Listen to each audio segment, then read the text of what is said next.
بسم اللہ الرحمن الرحیم۔ کرونا وائرس کیا ہے جس نے پوری دنیا میں خطرے کی گھنٹیاں بجا دیں؟ کرونا وائرس چین کے شہر ووہان میں جانوروں سے پھیلا ہے اور انسانوں میں منتقل ہو گیا ہے۔ اس وائرس سے متاثرہ شخص کو نمونیا کی شکایت ہوتی ہے، جس سے بخار، کھانسی اور سانس میں تکلیف محسوس ہوتی ہے۔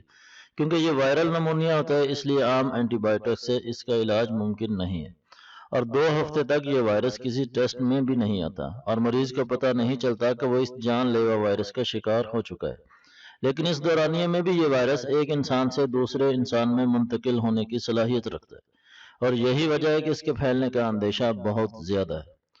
آج کی ویڈیو میں ہم یہ ذکر کریں گے کہ ایک مسلمان ہونے کی حیثیت سے اس صورتحال میں ہمارا کیا کردار ہونا چاہیے، اور چند ضروری گزارشات شیئر کریں گے جس سے کہ امید ہے کہ ہمارے دیکھنے والوں کو ضرور فائدہ ہوگا۔ اپنی ذاتی صفائی کا خاص طور پر خیال رکھیں اور باقاعدگی سے اپنا جسم اور ہاتھ صاف کریں تاکہ کوئی بیکٹیریا ہمارے جسم میں داخل نہ ہو سکے، اور یہی اسلام کی بھی تعلیم ہے۔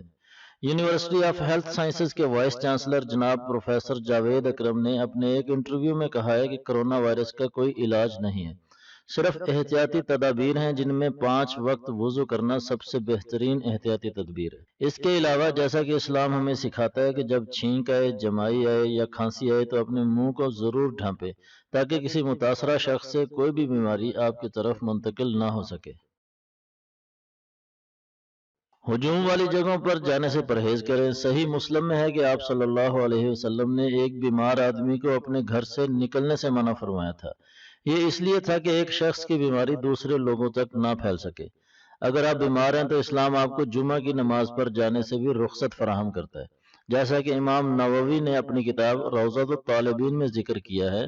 اس صورت میں آپ جمعہ کی بجائے گھر پر ظہر کی نماز پڑھ سکتے ہیں، اور قرآن مجید میں اللہ تعالیٰ نے جہاد جیسے انتہائی ضروری فریضہ سے رخصت دیتے ہوئے ارشاد فرمایا کہ نابینا پر، اپاہج پر اور مریضوں پر جہاد پر نہ جانے کے حوالے سے کوئی حرج نہیں ہے۔ ایک مسلمان کو ہمیشہ ہر خبر کی تحقیق کرنی چاہیے اور خواہ ایسی خبروں کا حصہ نہیں بننا چاہیے جو لوگوں میں بے چینی اور افراتفری پیدا کرنے کا سبب بنے۔ جیسا کہ اللہ تعالیٰ نے ارشاد فرمایا کہ جب تمہارے پاس کوئی خبر لے کر آئے تو اس کی تحقیق کر لیا کریں۔ اس کے ساتھ ساتھ اپنی طرف سے تبصروں اور غیر ضروری وضاحتوں سے بھی پرہیز کرنا چاہیے، جیسا کہ ہر چیز کو فوری طور پر عذاب کا نام دے دیا جاتا ہے۔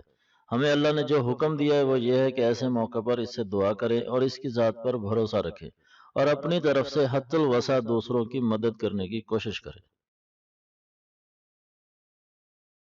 ایسے مواقع پر پڑھی جانے والی دعائیں جو حضور صلی اللہ علیہ وسلم نے ہمیں سکھلائی ہیں، ان دعاؤں کو زیادہ سے زیادہ پڑھیں، جن میں سے ایک یہ ہے: بسم اللہ الذی لا یضر مع اسمہ شیء فی الارض ولا فی السماء وہو السمیع العلیم، کہ میں اپنے ہر کام کا آغاز اس ذات کے بابرکت نام سے کرتا ہوں کہ جس کا نام لینے سے زمین اور آسمان کی کوئی چیز بھی ہمیں نقصان نہیں پہنچا سکتی، اور وہ سب سننے والا ہے اور جاننے والا ہے۔ ایک اور دعا جو آپ نے ہمیں سکھائی وہ یہ ہے: اللہم انی اعوذ بک من البرص والجنون والجذام ومن سیء الاسقام، اے اللہ میں تجھ سے برص، جنون، جذام اور تمام بری بیماریوں سے پناہ مانگتا ہوں۔ یہ میسج اپنے دوستوں میں زیادہ سے زیادہ شیئر کریں، اور دین و دنیا کے حوالے سے اس طرح کی مزید معلوماتی ویڈیوز دیکھنے کے لیے ہمارے چینل کو سبسکرائب کریں۔ اگلی ویڈیو تک کے لیے ہمیں اجازت دیجیے۔ والسلام علیکم ورحمۃ اللہ وبرکاتہ۔